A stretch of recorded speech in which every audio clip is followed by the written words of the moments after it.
We have a useless sound montage. Again, these are taking longer and longer to deliver because Billy is immersed in God Bless Football, chasing Stugotz around, finding whoever it is that dyed his beard so that Stugotz can get vengeance on that person. I saw that O.J. Simpson said the other day that he doesn't go to Los Angeles because he never knows if he might be sitting next to the person who did it.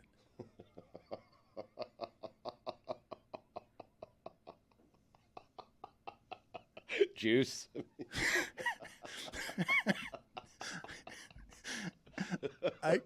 Cameron had O.J. Simpson on. The Is What It Is podcast is popular, at least in part, because it adheres to no rules. It does not have to have any rules, and so O.J. Simpson can come on. I'd kind of like... What's that? I didn't hear what you said. Just keep it moving. Dan. Yeah, it is what it is. Thank you. You got it. It's a great name for a podcast. I mean, it's Roy's show. It is Roy's favorite expression. What were you guys making fun of Roy about? Because you said he delivered the most Roy tweet ever the other day. Something about a mama and a lane. I'll let Roy describe it. It came out of nowhere. It's really, it made me laugh, Dan. A mama and a lane. That's a very lazy description. Well, because I want Roy to describe his own work. It was great work by Roy. It made me laugh. I saved it on Twitter, and I showed it to Roy the next day because it made me laugh. Yeah, somebody said that I should stay in my lane, Panthers tweets. Yeah. The Panthers on the power play, crickets. And then he laughed at himself, LOL, in the tweet. So I said, yeah, I'll stay in my lane. My lane is being on the street taking your mama to the club. Classic Roy. I don't love the line. I think Is it really, though? Is that who you are? I don't understand this part of Roy. It's confusing. He takes any sort of criticism and he makes it taking your mama to a club. But there's no need for the criticism. Zero. It's threatening. Roy's personality is a threatening internet person who tells your mama, yo mama. Like, I don't understand it as a personality type. It's not who he actually is. It's about the wordplay, Dan. See, lane, right. in the street, and taking her to the club. That's how that works. But you're not someone who would take her to the club. You're an old man who wouldn't even you're go to getting the bogged down, Dan. The guy told him to stay in the lane, and that's Roy's lane. Getting a little close to putting his name in your mouth. What does the lane have to do with the club, though? The guy was telling him to stay in the lane, right? I'm driving her to the club. If you were going like 100 places, a club would not make the top 100 of places I have you going. No, you're not going to a restaurant. When's the last time you went to a club? Probably with me during the NHL All-Star game. Yeah, last year. Last year with Chris. Roy was there a half hour, and then he was just gone. NHL Media Club is he was not busy exactly with your what mama. we're... Is that Hard Rock?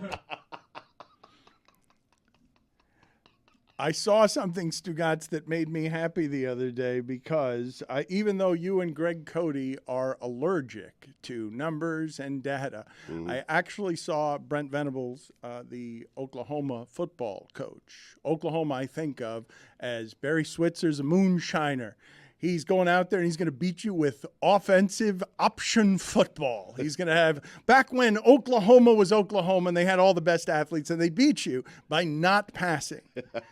Now, Brent Venables, who's coaching Oklahoma and trying to keep up, said in a coaching radio show, just said, I looked at all the data, and your success on 1st and 10 is the greatest indicator of whether you're going to have overall success in our sport. Take all the analytics that you want.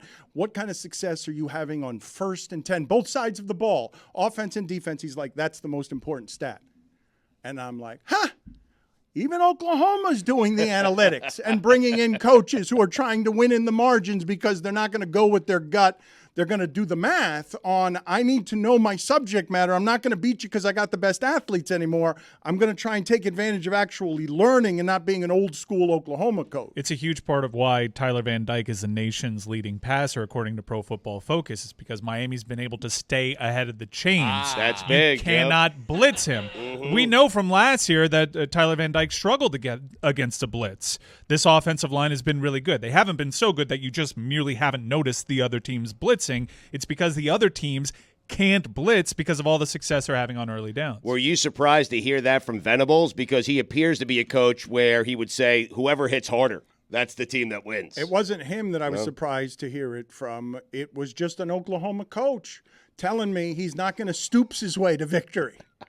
I mean, that's unfair. No, but I don't think of your recollection of Oklahoma is like they were the option offense a shorter amount of time than they were this booming offense that had Bradford winning Heisman trophies and Jason White winning Heisman trophies, and then Kyler Murray's and Baker Mayfield's. They've been offensive innovators since the turn of the century. Fair enough. Okay.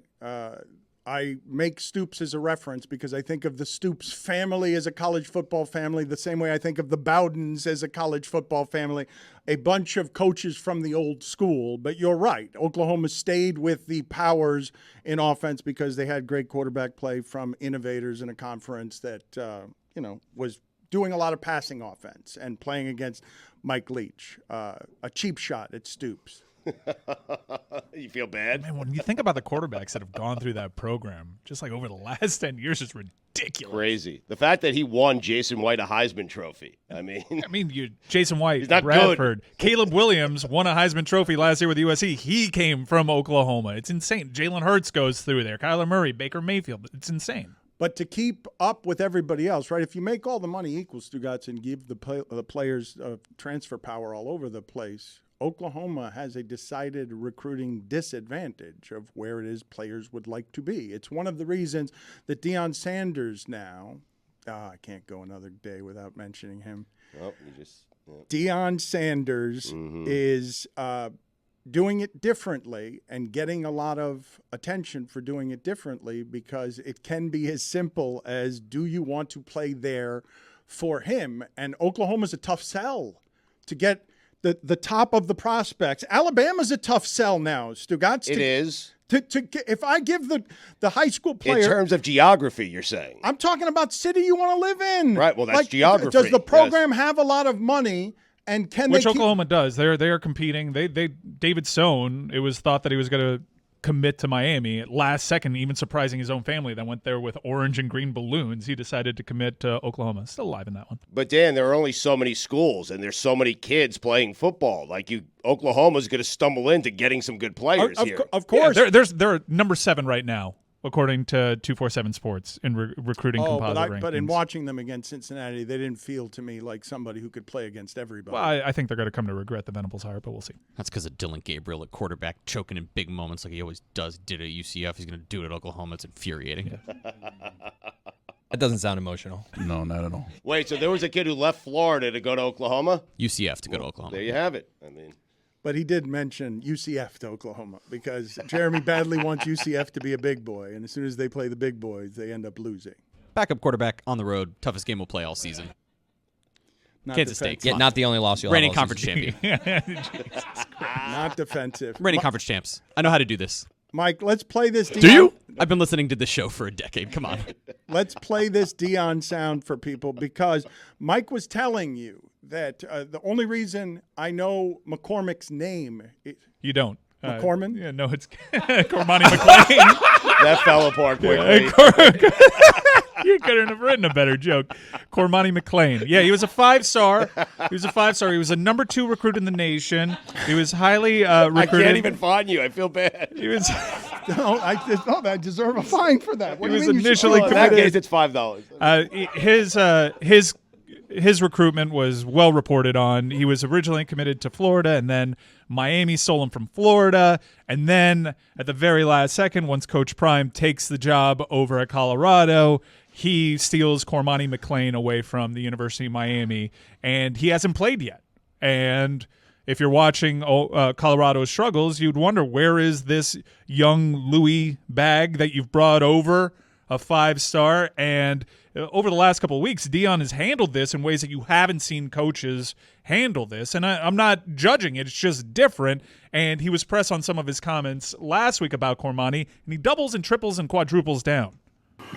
Coach Sean Keeler at the Denver Post, you mentioned last week that Cormani's seeing the field was up to Cormani.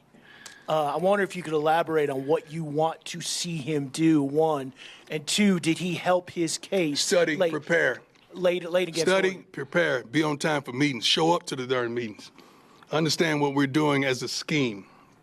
want to play this game, desire to play this game, desire to be the best in this game, at practice, in the film room, and on your own free time. You do know that I check film time for each player upon the week. Thursday, I need film times from the whole staff so I can see who's been preparing. And that's just not about Cormani. That's about a multitude of them. So if I don't see that you would be a fool to put somebody out there and they're unprepared. Can't do it. Won't do it. Can't do it. I'm old school. I'm sorry. Did Oregon help in that regard because he got out there late? Did what you saw? What a score. Shoot. I started to put you out there at one point. You see that Broncos game? It would have looked like that. Leave my guy alone. Leave my guy alone. I love the Broncos. You know I love their coach. Sean Payton's my guy. He mentions that he's old school, but tracking players' iPads to see how much film they're watching is a pretty new school approach. And we talked about Cormani some on the local hour last year and how I didn't necessarily get, even though he's a supreme talent, why Miami was still recruiting him after he had showed up to what was supposed to be a commitment ceremony. There was a very sad Publix cake that he ended up like turning his back on. And the mentality, we were recruiting a very certain type of player, like the Reuben Baines of the world, the Fletchers of the world. And Cormani kind of felt like a throwback to the previous regime because there was a lot of stuff about his maturity. And while you don't see a coach doing this, and while it's not my favorite thing to do, especially with an 18-year-old that it's been widely reported in the recruiting blogs that he had maturity issues, this might be the right approach. I mean, Deion, he got Travis Hunter. He is a mentor to young cornerbacks, especially. He doesn't come from a great family situation, and I imagine he's tried really hard with Cormani behind the scenes, and he's trying this new approach. We'll see if it connects because Cormani could use some help in this. So you're regard. saying publicly is the issue here because you can't. You're saying I thought you were saying at the beginning that he should play this guy no matter what. You're saying no. You can have the no, thoughts you should he's not play having. that. You can't play it. Like he detailed, he articulated Right. beautifully why you can't. You're just you saying can't do put that guy out publicly. there. What he just did there, do that publicly. I mean privately. I Sorry. would say to you, excellent work by you throughout that segment, Chris. He tried. Just misunderstanding everything. No, I just misspoke. I said publicly. I meant privately. Big You didn't difference. Which is the exact misunderstand. You opposite. misspoke. Okay, very good. I mean, you had the guy as McCormick. I know. Fair enough. Not only that, I had the guy as the only reason I know Cormani McCormick's name, and I made him McDermott. Yes, the only reason I know his name is because Mike was telling you in real time when there was a recruiting war over a monster talent at the intersection of where Miami and Colorado compete. Mike Ryan's arguing for Mario Cristobal's way. Deion's arguing for his way. Better. Winning more through 3 games, and now Miami's got the number 1 quarterback in the country, and Mike is saying, I want a long-term program. Show me what Deion does when he hits adversity. And he's telling you one of the difficulties in managing the mess of college football right now. Show up to the damn meetings is what he's saying. That was wild. Which you do not hear a college coach say, show up to the damn meetings, because this is what they're governing now. You have to understand they don't have any actual power. The player will just leave. He'll go get the money somewhere else. Like, you tell him what to do, he doesn't like it, he'll go to another school. Like, that's what you've uncaged upon the public that's not going to like this team's trash talk or how it's led or how much attention it gets. I just can't believe I'm old enough to hear Deion Sanders say, I'm old school. Are you kidding me? Like, don't skip past that. He was the most polarizing electric person that you had playing sports for 15 years as a personality. Like, I'm old school? I can't get, he's a grandpa telling kids to get to their meeting. The kids are like, I want a TikTok. I want a Twitch. And he's saying not here. He's saying, show up to the meetings. And it's like, if you don't show up to the meetings, I'll take my bus to USC and I'll lose by 30 points without you. Game's at home. Okay. I'll take the bus to the park at home and Folsom Field. The park. I wasn't very good last segment. You're bringing it to start this segment. I'm falling apart. I haven't been the same since I called Dan Patrick Dave. That was also, by the way, Right. a dirty trick you played on him because you confused him with Samson. That had nothing to do. That was with it. great. Oh man, It's just us. Come on. Definitely Samson. I mean, I don't actually know what happened there. I don't really know what Because happened. you guys called Samson Dave a few times was in so that weird. segment, Yeah, he so did. that's No, why that we was all weird, thought too. you were No, doing but that. I actually told Stephen A. Smith this the other day. I call my wife, and you called him Dave? I call people I'm arguing with. I start the sentence with Stugotz, and since my brother's death, because I'm thinking about him so often, I often say Dave to people. I think it's why I did it to Samson. I've never called him Dave before. Now I feel like a jerk. When I Yeah, debate sure. people on sports, I often call them Skip. David A. Smith, though, would be. Different guy. Yeah, but Dave is no good at debate. David A. Smith is good. Dave is not great. You need to be David there. It's the 2 syllables. You need 2 syllables before the A. Smith. We're going to get to the useless sound montage in a second. If the truth is being told, actually, Stugotz, I haven't been the same since yesterday when Billy Gill, out of nowhere, discombobulated me on air. I don't even know how this started. Do you not remember what you did? I don't. You just casually, as I'm thinking about death all the time, ask me if you're in my will. No. I didn't say, am I in your will? I said, are we in your will? Right. I was asking. Yeah. Not me. I'm not. What am I going to get? Hats? You're asking again what you're going to get? Well, no. It's hypothetical. We don't have to answer that. Yeah. Hats? Well, I'm wondering. I don't know. I'm not leaving the hats to you. Well, who would you leave them to? Why? I do wear a lot of hats. I would Right. appreciate them, maybe. Who else would you leave the hats to? Is it based off how long you've known someone? Ooh, yeah. Good question. What's the In that tier case, system? I remember Dano. The hats are something my brother only made for me, and so I wear them and have always They go with you? worn them in his honor. So I guess they're going to have to throw them all into the casket with me. I just don't know how we got on this subject, where you guys are comfortable enough to ask me on air whether you're in my will or not. Because you have a different level of insurance than we have. Who are you leaving your shoes to? Right. Not it. Not yet. not it. No. I don't want them. Oh, let's talk for a second about this. The fact that you guys thought that Keyman Life Insurance was something that would pay off to you individually, that Stugotz would think that Think about the pain we'll be in. insurance that Exactly. he'd be suffering. So you should Grief. get a bunch of money. You should just get. It wouldn't hurt. Well, so what if you just got stuck with only my shoes? Because I haven't drilled down to my shoes. Please no. Nobody wants my shoes. Nope. How about my socks? No. How about your F1 outfit? That's going in the museum. Where is it? That Stugotz is going to build so he can still make money off of your name after you're gone. The Dan Le Batard Museum. There'll be a casino host at the front. And it's spelled museum. That's a good museum.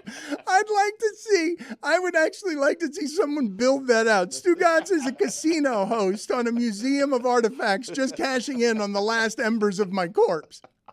Here is the Advanced Auto Parts battery.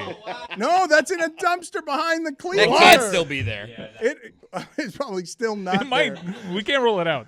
We don't know, though. I wanted to keep it just as an artifact for Stugotz's museum.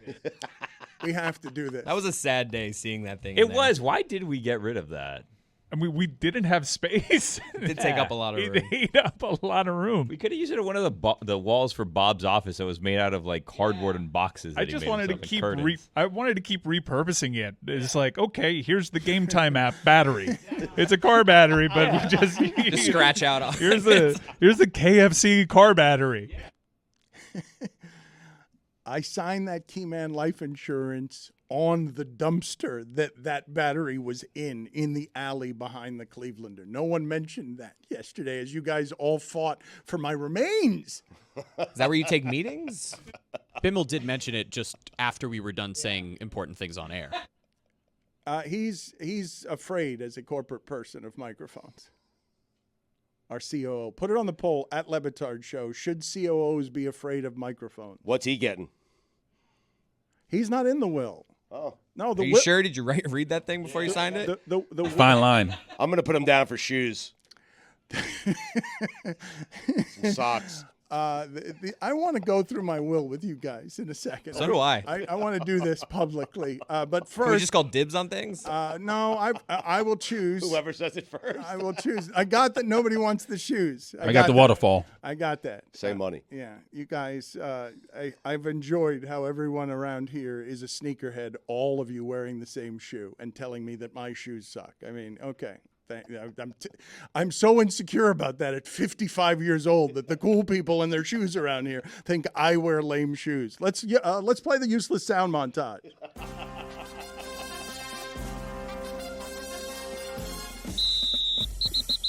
We're taking what they give us. We're we have an idea what they're going to do going into it, but then we're going to take what they give us. We need to end every snap with the football in our hands. 0-3 doesn't feel good.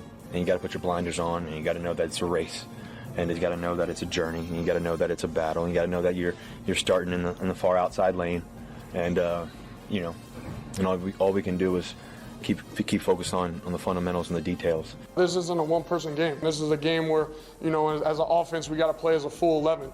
As a team, we got to play as a full 53. Most important thing is points. Next most important thing is turnovers. If we take better care of the ball, then that gives us a lot better chance to win.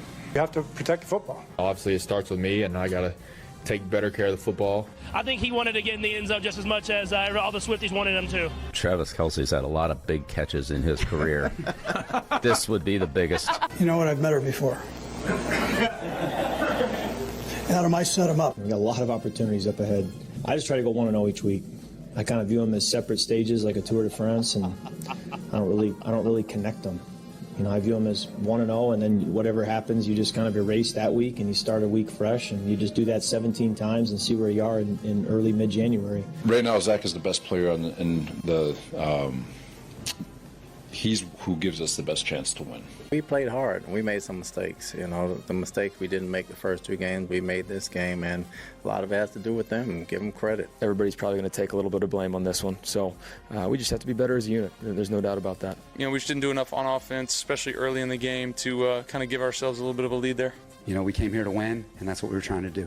Got to be happy with the win. I mean, that's all we came here for. And I know we can be a good football team if we don't beat ourselves. You can't live in the past. That starts with me as an offensive coach. That starts with our offensive coaches, getting our players ready. And that starts with our players.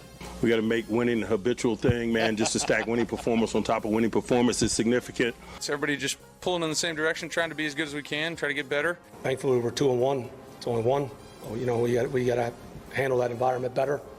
So until you look at the tape, tomorrow I can go by step if you want. But clearly it wasn't good enough today. We played a physical, violent game. Those next 2 days, we'll have a lot to look at and discuss. Again, it's disappointing. I'm at a loss for words because I've never been I've been on the other side of some games like that, and then every once in a while in this league, you get your butt whipped, but this was more than that. Nobody flinched. I believe in this team. I believe in the makeup of this team. I believe in our leadership. I believe in our coaches. And we are going to continue to work. That is not one concern of mine. Look, I'm confident in our football team. We stumbled today. We'll learn from it. We'll get better from it. And we'll keep going. Just fighting and clawing and scratching. They got to make plays. We got young guys. Nobody's going to feel sorry for us, and we're not going to feel sorry for anybody. I thought he handled some of the moments pretty well. I thought there was other ones that he probably could have done something different. What's the question? What's the question? I just finished telling you. Historically embarrassing. Next question. Good morning, my friends. Oh, I miss you. Marty Party. Oh, it's a Marty Party? Are we doing this? Oh, those are normally on Fridays. Marty Party is before a college football weekend. We're starting the Marty Party on Wednesday. On Wednesday, we're starting the Marty Party. It's a little early. A little early for the Marty Party. College football, a little late because we're a couple of weeks into the season. We are. Marty, we are so happy to see you. Always happy to see you. My wife said, why are there so many Marty books in our house? Why does Marty Smith has so many more books that he's written than you have? Didn't I marry an author? I guess I can't help myself. Yeah, man, I just enjoy taking all this information that I have the blessing of being around all the time and trying to impact other people's lives with it. And 20 different coaches who are all champions. There's 55 championships in those pages.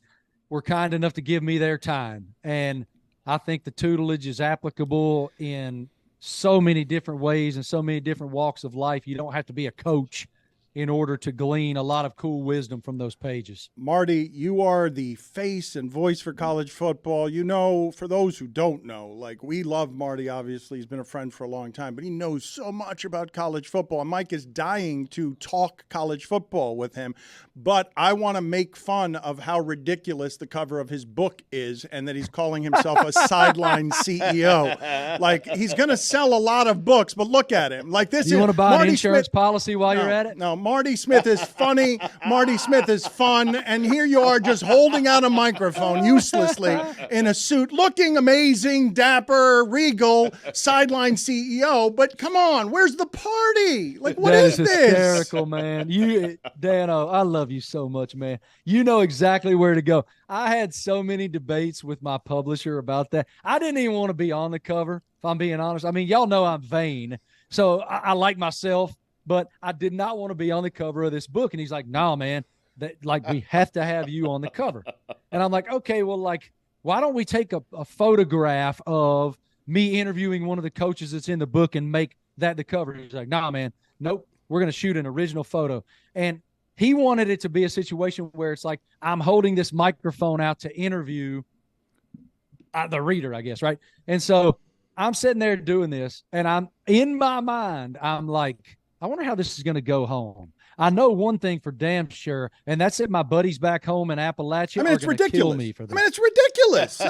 Look, and your buddy in Miami. Look, you're one of the sweetest people I know. You look like an Jeez. But you know what? I am one handsome son. It's true. So get on that train It's just and jealousy. ride it, baby. It's true. I could never pull off that photo shoot. Is my jealousy problem. I'm selling butthole pictures now, Marty. I $9.99. hope it's a New York Times best-selling butthole, son.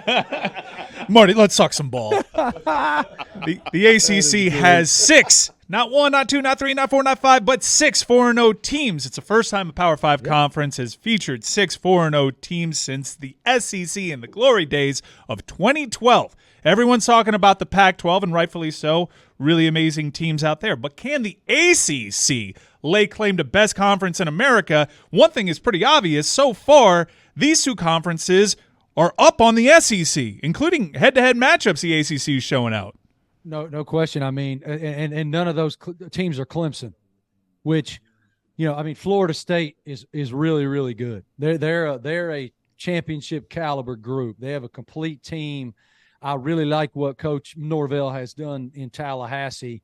Mario Cristobal, your guy, I really, really like what he's building in Coral Gables. I think that the way he's recruiting down there, I think you see the potential that the U of old could come back. Now, there was a moment, and I came and saw you guys during that moment, when we really felt like Coach Richt had that thing humming. So I think it was 2017 season when they were very, very good. Notre Dame was very good. We went there for College Game Day, the whole thing. What Mike Elko is doing at Duke, hey, man, College Game Day is going to Duke. And at the same time, the show I'm hosting right now, SEC Nation, because Laura Rutledge is doing Monday Night Football, we're going to Lexington, Kentucky. So I said to my boss, is it basketball season? Because game day is going to Duke. We're going to Lexington, but it's for football. I think Mike Elko has done a tremendous job. I love Riley Leonard. Everybody thought Clemson was bad because of how Duke dragged them, and it's they're not bad, Dan. They're not bad at all, man. Look, they have made I think that some of their offensive schematic philosophies have not been what maybe they should be based on the skill set of the players. Okay? But they're not bad. And that makes me laugh. No, but you understand, Marty, what I'm saying there is because they're not good. Because Duke did that to Clemson, everyone assumes both ends there. But they assume Duke's always going to be bad, and Duke seems to be really good. They are good. Mike Elko's a great football coach, Dan, and Riley Leonard's a really good quarterback. Life is context and repetition, fellas. And if you actually watch the tape, and this is not defensive Clemson, this is ball. We're talking ball. They went up and down the field. Pooh threw a 10 horn, and they were terrible in the red zone, fumbling the ball around, missing field goals, whole thing.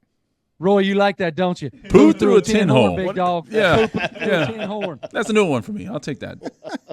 I'll do it for $9.99. Look, they lost the game. Duke beat them. Okay, For not Duke a whole beat them. 10. Duke was physical in that game. But they didn't just, run them out of town. You know how I feel everybody like I need to clean my camera. I look foggy, like I'm in the You movie look so Ghost or good, something. Marty. You don't look as good You look great. as you do on the front of that book because sideline CEO. Did Valerie blow it up? Is it hanging? No, Marty. I'm dead serious about there. There are 3 of these in our house. 3 of them, and she sees you dressed up more than me dressed up because you're on the cover of all of these books. And I've pointed out a number of times that I'm insane with anger that you have now written 2 books before I've written any. And I'm just lashing out at you because you're also very handsome in a suit, but you're selling this as a sideline CEO, and that is ridiculous. I'm not the CEO. You're Marty Party. I'm not the CEO. The coaches are. It's the principal. The sideline CEO is the people in the book, Dano. That's Nick Saban, Dabo Swinney, Mac Brown, Roy Williams, Tom Izzo, Doc Rivers. Patty Gasso just won her 7th national title with Oklahoma softball. Kim Mulkey just won her 4th with LSU women's basketball. It is proven excellence. I just happen to be the conduit because they were all kind enough to give me the time and tutelage to give it to you. The sideline CEO is not me, even though the jackwad on the cover of the book might make you think that way. It's the coaches and the insight they gave me. Look at that handsome man. My word. Sounds like Dan needs to read the book. I mean, yeah. Marty. It's okay. Look, I don't blame him. I mean, if Dano sent me a book, I don't know if I'd read it or not. Marty, who was number Gotta write 20? Like, if the editors were like, we only have 250 pages, you went over it 12 pages, like, who would have been number 20 on that list? 20. Yeah, the one that gave you the real thing that you'd see, like, on a high school wall on a poster of a cat hanging from a rope or something. You know what I mean? Like the hang in there cat. Yeah, someone that gave you just nonsense. I got to kind of look at the list, Billy. Hold on a minute. I don't know. I mean, I don't know, man. OLI. Yeah, I don't know, man. Mark Helfrich. Nah, he ain't in it. Number 20. Let me look at the list here. Hold on. All right. I mean, here's your list. Saban, Frank Beamer, Mac Brown, Jimbo, Patty Gasso, Leonard Hamilton, Tom Izzo, Lane Kiffin, Urban Meyer, Calipari, Kim Mulkey, Roy Williams, Dabo, Doc Rivers, Tim Corbin, and Nancy Lieberman. Tim Corbin. He's won 2 national championships. He has?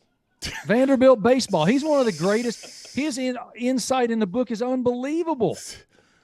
Who gave who gave you the best insight? You have to choose one above all others. You're always coming in here and saying all sorts of things about Saban. You love Saban. I love Saban. That's my dude. And like, I know you so much. I know Dano so well. And this is the kind of stuff that makes you roll your eyes, but it's the stuff that like juices me up. Like Nick Saban's sharing with me that the goals pyramid on the wall in the Alabama football facility does not say win an SEC championship. It does not say win a national championship. It says be a champion. It's an inside-out approach. If you do everything you're supposed to do to the best of your ability every single day, and you're accountable to that culture and that standard, then you'll have the opportunity probably to win a championship. It's not the same thing. It's process over outcome. And if you show Dan right now, whoever's running the cameras, his eyes are rolling over here somewhere because that's the kind of stuff that makes you roll your eyes, and I get it, but it's badass. And I love that stuff, man. I try to be that kind of father. If I'm projecting what I want for my children, then I'm failing my children. If I'm being the best dad and trying to guide them every day and not worrying about being their friend, if I'm their friend when I'm 60 and they're 30, then great. Being their friend right now ain't my goal. Raising empathetic, kind, intelligent people who have emotional awareness is what I'm supposed to do every day, right? So I'm trying to use what they're telling me in an athletic function in my daily walk. and your family can look at that book cover and say you look ridiculous. Speaking of, hold on a minute. We have to discuss this. Going back to being dressed up, the last time I saw you dressed up, forgive me, the only time I've ever seen you dressed up, was your lovely and beautiful wedding. You talk about marrying up, boys. Old Dano married up higher than the giraffe's ass. There's another one, Roy. Put that one on your board. Nobody in the history of humankind has married up higher than Dano did, okay? And all of a sudden, my phone starts blowing up last week because Torre has had on Katie and Dan, and they're breaking down my ineptitude in the social media world. I've broken every law and creed of the Dano and Valerie wedding. And I am still so sorry about that. Oh, my God. Put it on the poll, please, Juju, at LeBatard Show. Did Dan marry up higher than a giraffe's ass? That's going to be a 100%. Okay. We've never had 100. I feel like I made you look good at that wedding. I mean, what a handsome guy. I was blown away with how he just owned that suit. Let's go. Marty, good seeing you. We miss you, buddy. Hey, listen to me. I love you guys so much. The sports world and broader, I know you guys hit on a lot more than sports, has to have your spirit and your honesty and your loyalty to one another. And I love that about you. And Dan, Lebo was very special to me. I wish I can't swing my stuff around. I actually in my house, I have a picture of his piece of art of the Marty Party that hung in y'all's studio for so long. And it matters so deeply to me, and I'm grateful that he shared his gift with me. So thank you guys for your spirit. I love all you so much. And Roy, if I don't hear you say poo through a tin horn, very soon I'll be really disappointed in you, bro. Poo through a tin horn. Yeah. I love you guys. Thanks for having me so much. Love you too, Dave. Thanks, Dave.